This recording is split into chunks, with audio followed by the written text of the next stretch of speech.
Good evening. My name is Katrina Zwolf. I'm the president of the Rutgers School of Communication and Information Alumni Association. Before we get started, I want to remind you to make sure to mute your microphone and keep your camera off to cut down on background noise and distraction during the presentation. And questions can be submitted through the group chat.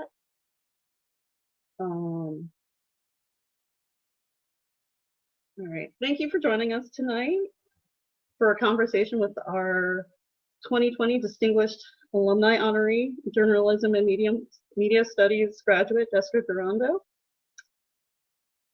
A little bit about the Alumni Association. The main mission of our organization is to support students, faculty, and staff of the School of Communication and Information, as well as encourage alumni to stay connected to Rutgers University, to our School of Communication and Information, and to the next generations of students and other alumni. Joining us to introduce Jessica is Stephen Miller, Director of Undergraduate Studies of Journalism and Media Studies. I'm going to turn it over to Steve. Hello, everybody, and welcome. Thank you for coming tonight. Every once in a while, as a teacher, an instructor, a student comes by who you know is a shining star, someone who can just light up the skylight with ability, intelligence, empathy, sympathy, the whole 9 yards, and you know that that person is going to just be successful. Jessica Durando is one of those people. From her days as editor-in-chief at Targum to being in my classroom in television reporting, and for her taking the step, and it was one of the, for her, she considers it to be a risk to do this. She got up in front of the camera and with her group did some of the best news stories I've had in the 30 years I've been teaching this course. After college, she went on to rise through the ranks at USA Today, where she earned opportunities that people with at her alleged experience level would never get. But it was her tenacity, her nose for news, and her ability to write well that got her those jobs. She's has always looked for ways to learn and to advance herself, and that's why she attended Georgetown to get her master's degree while she was putting in umpteenth number of hours at USA Today. And now she's over at CNN in their Washington bureau, doing great things, and especially during this crisis. I know that if I turn on CNN, and especially the weekend programming, and I read all the things that are online, that it's going to be top notch because Jessica's behind it. You want your students, and when they're in the classroom, to cross their T's and dot their I's, and you want your journalists to do that when they get out into the real world. And I know that Jessica has done that. And she is still is one of our shining stars. And it's just a privilege to know her, not only as a student, but also as a friend. And it's my honor and privilege to introduce the 2020 winner of the Sky Alumni Award, Jessica Durando. Thank you so much, Steve, for having me, and thank you to everyone here at Rutgers. I am absolutely thrilled to be here virtually and to accept this award, and I am so grateful to Rutgers for such a wonderful education. It's truly been invaluable, and I will just get started with sharing my screen.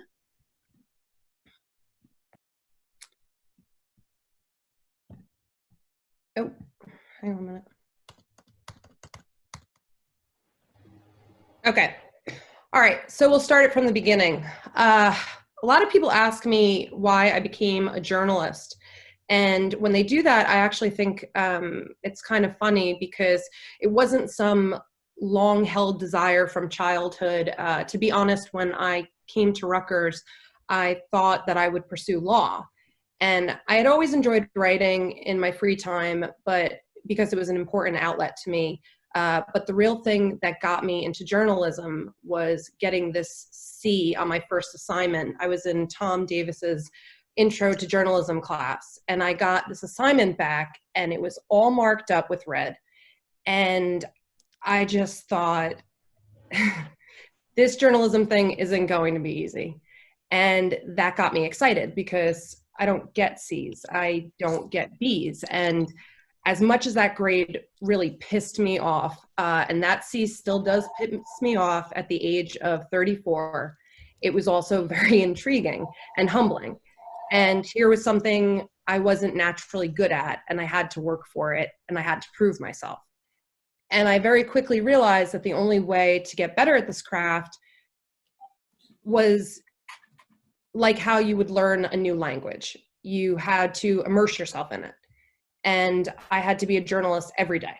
And the Daily Targum, the student newspaper, gave me that. And I remember I went to this rally in Trenton and I just started asking people questions. And it was super nerve-wracking at first to go up to strangers and ask them very personal things about their politics. But it also gave you an unobstructed view into what the general public was thinking. So through the Targum, I could be a professional journalist. And yes, we did get paid. Not much, but we did get paid. And I think really another defining moment was my internship at the Star-Ledger in deciding to make this my profession. I had a driver's license at the time, but I didn't have a car. And I was actually a terrible, terrible driver. But the city editor, Bruno, told me that I needed a car to do the internship. So I begged my grandmother to use her old Buick LeSabre. And yes, that is a photo of my sweet ride that I took to the Star-Ledger every day. And it really, really helped that you could drive like a cowboy in Newark with some disregard for traffic lights and other pesky rules that I didn't want to adhere to. But I learned a lot of things during that internship over the 3 short months in the summer. And these 3 fundamentals that I learned, I really have taken away with me through my career. Number 1 was to ask the tough question first, because you might not get a chance to ask the follow-up. And the second was to do the story that no one in the newsroom wants to do and make it your own, just run with it.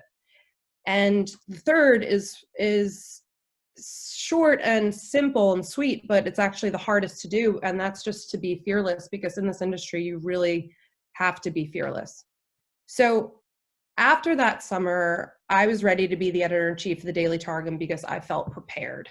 But I still wanted one more internship before I graduated Rutgers. So I took a position as a reporter for the Daily News. I kind of wanted to run around Manhattan a bit and get involved in some of the crime and so on and so forth. But what I didn't realize is that this tabloid basically taught me through a decent amount of unsavory stories and things that I will not share with the group here, that these were things that I did not want to do in journalism if I wanted to keep my integrity. And to be honest, those lessons were just as important to me, because it's really important to have a strong sense of self in this business. I also would say that luck played a big role in my career. I was chosen through a talent development program to join USA Today right out of college. And at that point, I was just lucky to have a job as we were heading into a recession, never mind to be working for a nationally recognized newspaper. And it wasn't too long before I would find my love of breaking news there. And the Deepwater Horizon oil spill, better known as the BP oil spill, really became my obsession. And it was enticing to call in every day to the daily briefings with the United States Coast Guard, led by Vice Admiral Thad Allen, to cover the response effort as this crude was just gushing into the Gulf of Mexico and destroying so much environmentally, and just people's lives were at risk. So at USA Today, I was given so much. I was assigned my first editing job. I directed my first team of reporters on foreign policy. We did a lot with Syria and Afghanistan and Iraq, and I learned so much during my 11 years there. But something told me about a year ago, even though I was very comfortable and very happy, to take a risk and try something new. And I looked for a news organization that aligned with my core values, and I decided to take a position leading a team of editors and writers to cover politics for CNN. And as any of you know, if you've been paying attention for the last year, between Trump's impeachment, the 2020 election, and now coronavirus, it has been pretty eventful. So I just wanted to say thank you again. This means so very much to me. And I'm ready to have you guys ask me some tough questions. Hi, I'm Leah Papamarco. I'm the treasurer here at Sky. So if anyone has a question who hasn't pre-submitted the questions, please use the chat function, and I'll try to make my mouse work so I can get to that. As those questions are queuing, we do have some pre-submitted questions, and I just counted, there's about a dozen. So I'm going to start with one of the ones that was just submitted to us. I'm going to just say, what advice would you give to an aspiring journalist today? I think the most important advice for an aspiring journalist is to be agile and to adapt to an uncertain environment, because the journalism landscape, and ever since I graduated, has just been changing so absolutely rapidly. And we know that because of technology. I mean, it's one of the reasons why we're allowed to do something like this tonight. So I think that it's very important to not be married to a certain aspect of journalism, and to really be open and learn a lot of different facets of the job before you determine what you want your path to be. Okay, thank you. I don't see any that have popped in the chat, so I'll ask our next one. What have been some memorable moments in your career? There are a lot of them. It's a really Pick three. Pick three. Okay, all right, I'll pick three. I can do one. You know, right now is a memorable moment. To be honest, I feel like I'm doing some of the best journalism that I have done so far in my career.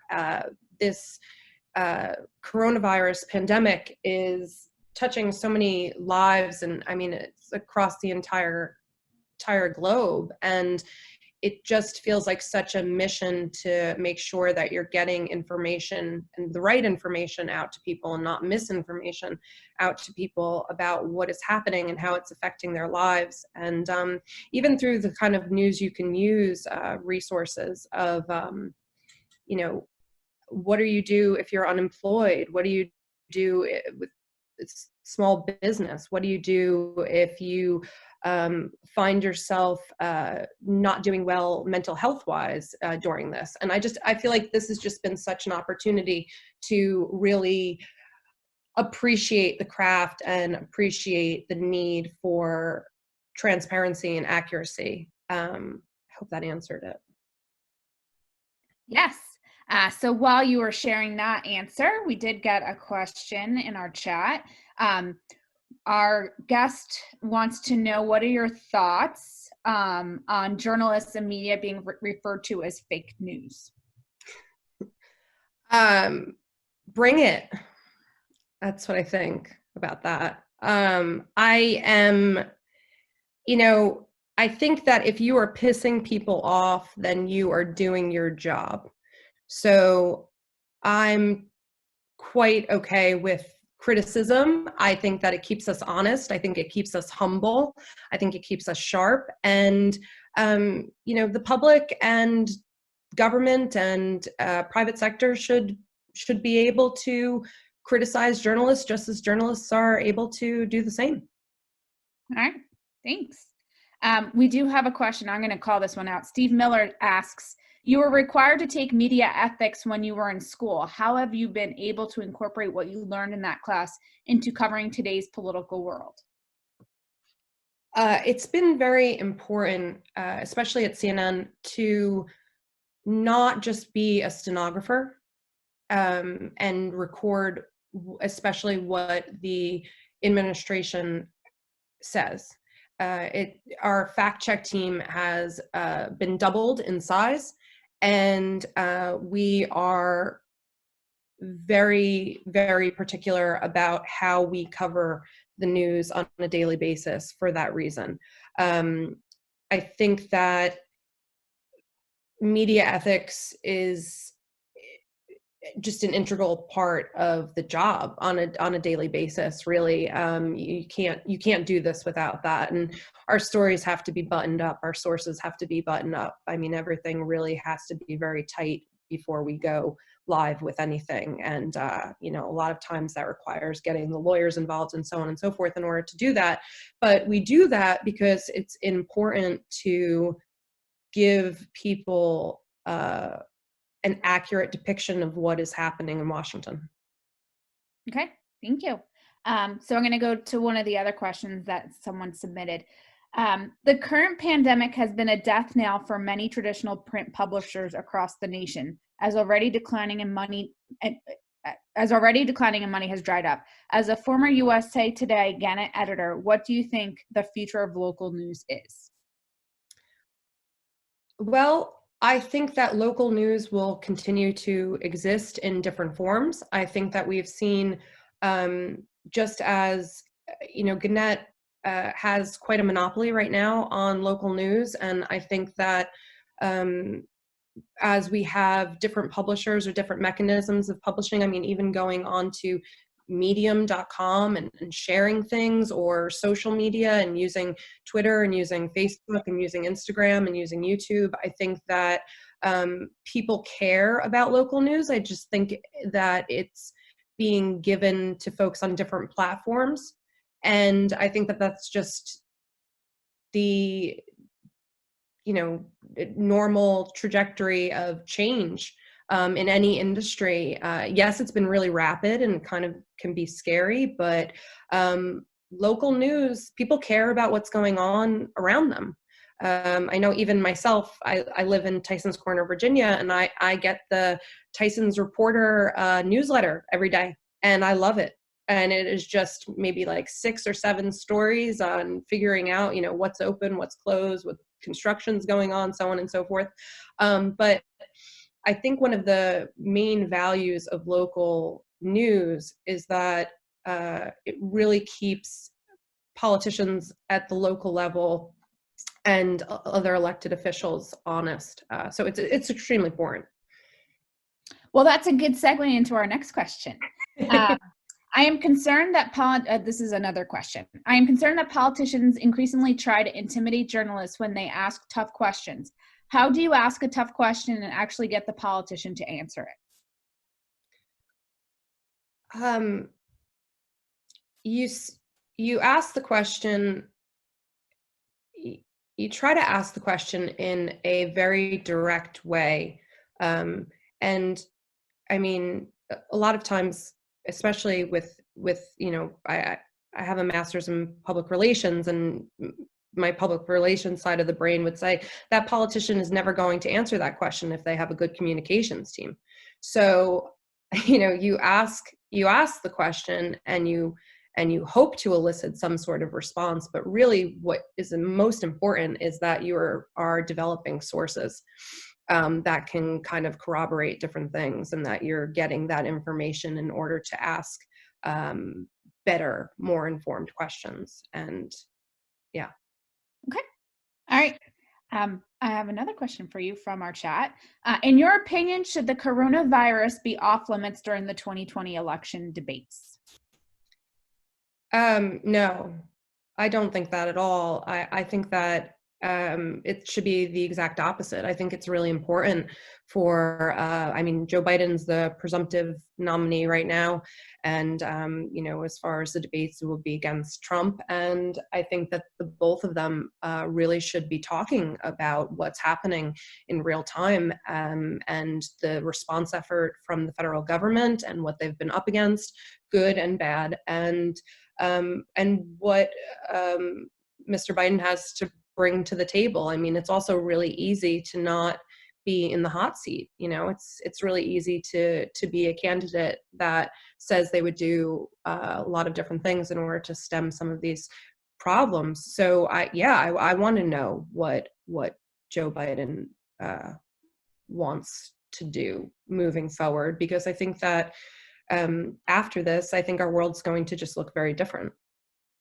So I'm going to add my follow-up question into that. Sure. So speaking of presidential debates, given the current environment and this need for social distancing and the president's, what I assume to be, I know he's a germaphobe, but as that kind of plays out, how do you think our presidential debates will look like in the future? Will they be in person? Will they be via Zoom? You know, what do you think that looks like? And how soon will that happen? That's a good question. I don't have the answer to that in terms of how soon it will happen. You know, the last debate between Bernie Sanders and Joe Biden, I mean, there wasn't a live audience. They were in a physical space, but there was no live audience. And I think in some ways that was kind of an interesting debate because they didn't have that added distraction. I don't know that there is really an issue with, from where I stand, an issue with having candidates that would be speaking in some sort of, you know, streaming or television or so on and so forth. I don't really think that that would be a bad thing.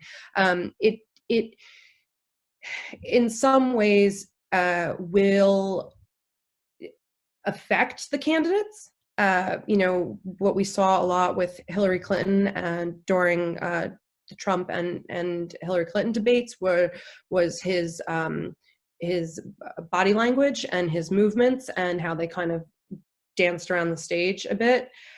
So there will be less allowability for what you would consider to be sort of like an intimidation, which I think happened a bit during those debates. So yeah, so I think it will force them to not just use their brawn or their, you know, sort of, and more so their answers. All right, thank you. So we have another question from the chat room. Our student here says, "Hello, Ms. Durando. My name." Oh, hold on. Uh-oh. Someone came in, so now I have to hop up. Sorry.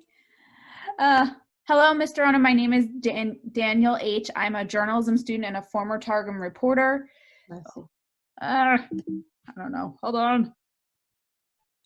See, this is the mouse issue. I can read the question for you. Hi, everybody. It's Marie Radford. I'm on the faculty and an alum of Sky.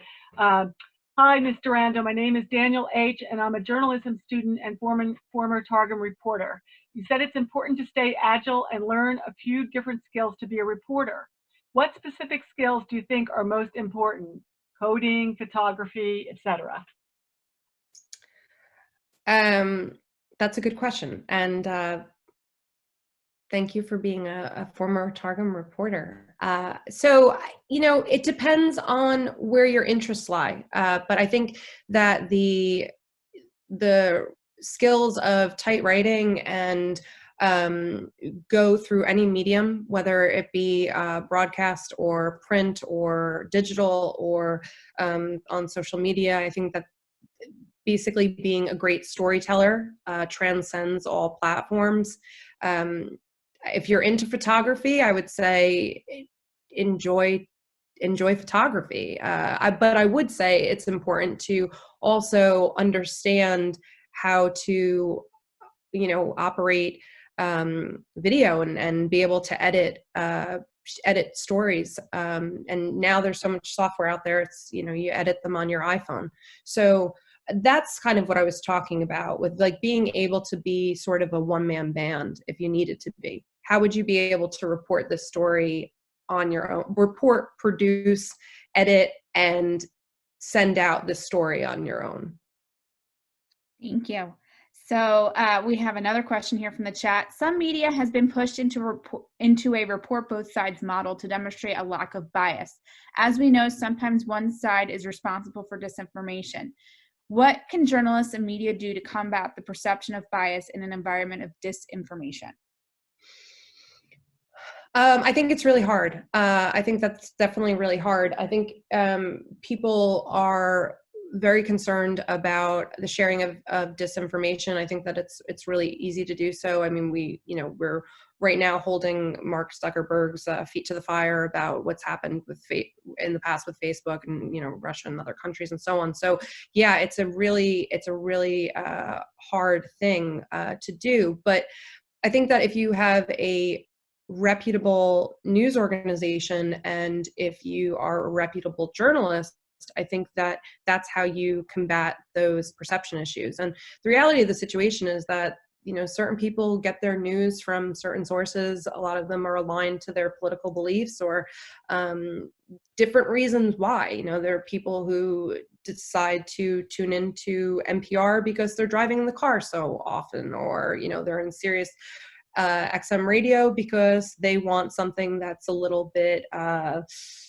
more edgy. I mean, people consume news for a bunch of different reasons, and some of it kind of goes into that like infotainment area. So I think that you just need to push forward and be a good journalist. I just think you need to be a good journalist. I think that's the only way to combat it. And I think you need to call it out when it is disinformation. I think that's really, really important.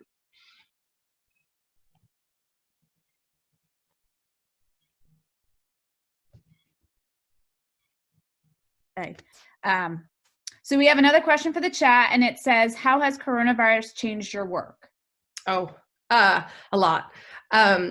So I'm currently working from home, and I basically do everything that I would do in the office, except I'm doing it on a laptop from my dining room table. We have a ton of Zoom meetings. We have been using our phones like crazy in order to have our daily editor meetings and just really different modes of communication. I mean, the job's still the same, is getting out the news, but we are communicating in this new environment in different ways. But I've worked with a lot of field reporters, and I've been in the office and someone's been in, say, like Cuba or wherever they are in the world. So I don't know, in some ways it's similar. Okay. All right, we got another one from the chat. As a woman, what advice would you give to fellow women journalists to succeed in the field? Do you have any examples of how you overcame diversity? What can be done to have more women representation? I've worked quite a bit with young women journalists, and something that I've noticed, and this is not to be a stereotype, but I've noticed that some are not as assertive as their male counterparts, for example. They're not as assertive with asking for raises. They're not as assertive with asking for different positions, with going for different jobs that they feel are out of their league, so to speak, even though that's not the case. So I think that I advise them now, and I continue to do this, to take risks and to ask for what you want and to know your value. And it's really important to go on Glassdoor and see how much that job is supposed to be paying, and make sure that you're within that realm and know your worth. Yeah. We have another question from the chat. What do you think the minimum amount of experience needed to be able to work in the journalism field upon graduation? I don't know that answer to that question. It depends on what you are looking to do, where you're looking to go. I would suggest definitely an internship. I think that that's important, or a fellowship, in order to gain some experience in a newsroom setting. I think that that's super important. But people are doing amazing things these days on their own with just starting a YouTube channel. So it's I mean, it's just a different type of environment. So I have so to piggyback on that, we have some pre-submitted questions that talk about that. So it says, how did you get internships at the Star Ledger and Naples Daily News? So what did you do, and how did you go about trying to get internships when you were a student? I was working for the Daily Targum at the time. I decided to I was writing a lot, and getting those bylines really important. And I was making sure to take on story assignments that I thought had a wider interest than just Rutgers campus. I would make sure that those stories kind of mirrored the types of stories that maybe the Star Ledger would be looking for. So literally by reading the Star, I knew I wanted an internship there. I would read the Star Ledger. I would say, okay, this is how they go into a story. You know, you've got an anecdotal lead with someone's own personal, confession. And then by the third graph, you have this person is not alone. There are this many people that are dealing with the same issue. And now we've branched it out to this many different states. And I would kind of construct that and do that at the Targum. I think that helped. I think that wherever you want to work, you should really be doing your research on how they present their news. Good. So I'm going to piggyback on another question, pre-submitted question, then hop back to the chat room. What are some important skills to have that most aspiring journalists don't think about? Patience.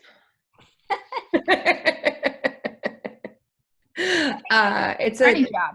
It's a really fast field, and you can get kind of caught up in that. And it's so important to make sure to be diligent about the work that you're doing, and to be patient with your subjects, to be patient, to contact your sources, to check in with them, to develop relationships. I mean, all of that legwork.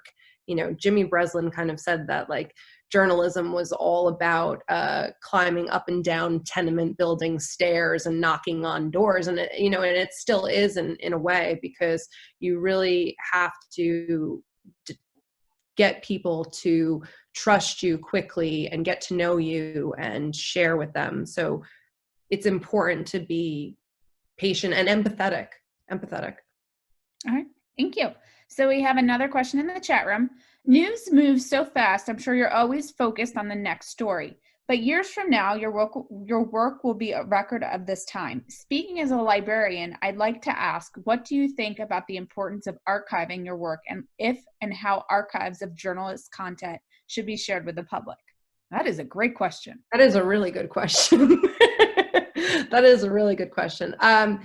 So I think it's extremely important to archive work. I mean, when you look at any biography, for example, you will go into the appendix section, and you will see that the source material a lot of times are newspapers of that time, or or news, or now websites and broadcasts and so on and so forth. Sorry, I have a background in newspapers, so I always kind of default to that. But yeah, no, it's definitely a record, and it's very important now, especially to archive, because what I've noticed, and it's something that happened at USA Today that I was very upset about, and it also happened at the Star Ledger. There have been changes to the website, and when there are changes made to the website, sometimes not all the stories are archived. So if you try and type in your byline and X story, it might not be there any longer, or it's a different version of it, or whatever the case is, which is extremely frustrating. So I think that it's important for you to keep your own copies of your work as well. And I mean, maybe not everything, you're right. But but things that you're proud of to have it somewhere, or, you know, I mean, even something as simple as like, I know we don't use them that much anymore, but like a flash drive or whatever the equivalent is to that, just to make sure that you keep your content. And I used to do it through my own website. I used to make sure to do that and copy over things through my own website. I've kind of gotten a bit lazy because we have, you know, Twitter and Instagram and Facebook, and that's how I share things. But if I were doing my due diligence, I would probably keep that website active. Okay. So we have another pre-submitted question. How, Katrina or anyone, how are we doing on time? Marie? Okay. Well, and while they're figuring that out. Sorry. I didn't know you were going to ask me that. It is 6:38. Okay. Jessica, do you have a hard stop, or do you have a time for a few more questions? I'm okay to answer a couple more questions. Okay, It's fine. good. All right, thanks. So we have a pre-submitted question that says, can objective journalism survive? What do you mean by that? I don't know. I don't know. I guess if I guess they're trying to say, you know, there's a lot of people that, you know, add bias into how they report. Is there a space for people to objectively report journalism, and will it be, you know, read? And I guess I'm guessing. Yeah, no, that's good. Those are all good guesses. Objectivity, but it's through the lens of whoever is writing it. And I think that that's always been the case. So you choose stories. You can't really divorce yourself from being a citizen or from being a human being with differing viewpoints. And if you're a good journalist, then you will try to play the devil's advocate and make sure that you are looking for how the other side or the other, you know, position or whatever it is, you know, what their message is, and do that research and almost do it to a fault. So yes, I do think that objective journalism does survive. I think that especially now in this news climate, folks are really looking toward established media organizations to give them just that. They just want to know what happened. So Steve added a little more context, or tried to help with more context. He said he thinks the question is also asking whether unbiased journalism can survive economically. I think it can. I think it can. I don't know that the unbiased or the objectivity is necessarily tied to the economic sustainability or viability of a company. I think it has to do more so with the business model. So, you know, right now, different organizations that do not have a diverse portfolio and are, you know, just relying on, say, advertising or whatever the case is, they're not doing as well economically. But ones that have been able to sort of diversify their portfolios, I think, are doing better. You know, the New York Times does that by also having the subscriptions, and they're looking into deals with Apple TV and through Netflix and so on and so forth. So, I mean, I think that has to do a lot more with the viability of a business than how you're presenting your news. Okay. All right. Thank you. We have a few more. How did you take the leap to move towards some of your challenges in your career? So I guess they're asking, how did you face some of the challenges and try to overcome them in your career? I tried to, as corny as it sounds, you kind of try to like fail forward.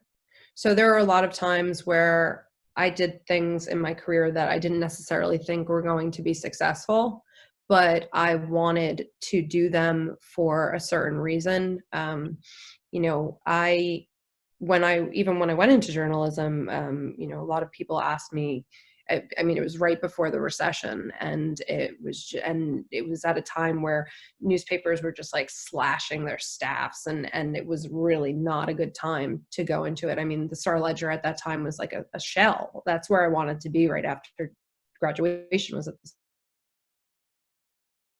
And people asked me why I would go into that, and I was kind of just stubborn, and he said, okay, the money will follow, like, this is what I have a passion for doing, and this is what I care about. And that's kind of how I've chosen to meet those challenges, is to do that, and also to find mentors. I find that if someone can help guide you, and you can ask them questions about how they did it, or gain their perspective, I think that that's a tremendous thing. And I've had the opportunity to have a lot of different really great mentors. All right, thank you. All right, so I'm coming up on the last few. So the question here is, how does traditional media cover honestly with such a non-traditional president? Well, it's kind of interesting. Pardon me? I said fact checkers. Yes, fact checkers. No, the president has a job to do. The president has a background of being a salesman. I mean, that's his background. So that is how he, in many ways, goes about the job. And we have a job to do, which is to ask him questions and to be authoritative in those briefings. And I think that you do it by not making yourself part of the story. So, for example, there have been quite a bit of tussles between some of our reporters at CNN and President Trump, and what they do, I think, really beautifully is they will continue to just, in a very reasonable way, ask their question and not get into a sort of back and forth with the president. And because really, your job is not, doesn't have any, I mean, we're in a democracy, so in another 4 years or in 2020, there'll be someone else behind that podium, and your job moves on. Your job continues. So whoever you're covering in the White House, I think you cover them the same way. Okay. So we have another question around internships. And it says, what do you think companies look for in internship applications today? I think that they're looking for individuals who are, who have a good track record already before the internship. So again, I was kind of pointing to that as far as there being so many different applications and free softwares where you can create so much on your own as is. So I think that internships are really looking for people who are entrepreneurial and can do that and can bring that to the table. Yeah. All right. Well, I think that's all the question. I do have another question, but it says, who runs the internship program at CNN and what's their email? But you don't have to answer that one. We can take that offline and we can kind of respond to that person individually. DM me. I don't know if there's any last questions that our audience would like to ask. But thank you again for joining us tonight. I think it was great. And we spent a lot of time asking questions, so that's really awesome. I don't know, do we have any other questions, or does Katrina, were you gonna lead us out, or was Marie? I think I am going to lead us out if everybody's ready. I was just going to say one thing, which is if Sure. you're a journalism major and you want to talk about internships, come see me, and I can give you the name of the person in New York who we're connected with at CNN. Yes, she's a great person. Yeah, she is. Thank you, Steve. So this has been so enjoyable, Jessica. Thank you so much. I love your I wrote down some of your quotes. Fail forward. I like that. If you are pissing someone off, you're doing your job.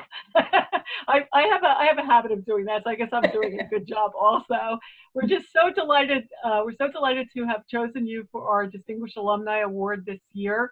We hope that we'll be able to celebrate this accomplishment with you. You know, when this crisis is over and we're all back to being together once again, you know, on the banks of the Raritan. Yes. Love to bring you back and really have a wonderful celebration. But it was so gracious of you to agree to do this Q&A. It was very lively. So I want to also thank all of our participants. I had 27 people here tonight. We weren't sure how this was this is our first experiment with doing this in our virtual community now. And so we had a great response. And also thank all of you for your great questions and for, you know, just kind of sharing some of your thoughts. It was lovely that we had some students who are asking, you know, I think, Jessica, you were probably hoping to interact. Everybody wants to come back and interact with our students, kind of give back, you know. Yeah, gonna be able to give back. It was lovely meeting your mother. Hi, Mom. Very obviously very proud, as we are all here at Rutgers, very proud of you. I want to also, while we have people, before people start leaving, I want to also invite all of you who are alumni to become active in the Alumni Association. We're a very friendly group. You just met our whole executive board here talking, basically. Most of them there are other people here who are on our board, but you've met a lot of us already. We're a very friendly group, and we do a lot of good things for alumni. So, you know, in conclusion, I just want to say to everybody, you know, be safe, take care. Everyone at Rutgers is really working as hard as they can in this Corona time. You may have read that Rutgers has already come up with a saliva test that's going to be able to be testing people. It's been approved. It's the first one to be approved by the FDA. So we're here all working, and a lot of us are also with journalism, library science, and also our communication. We're working on social sciences researches and approaches to COVID as well.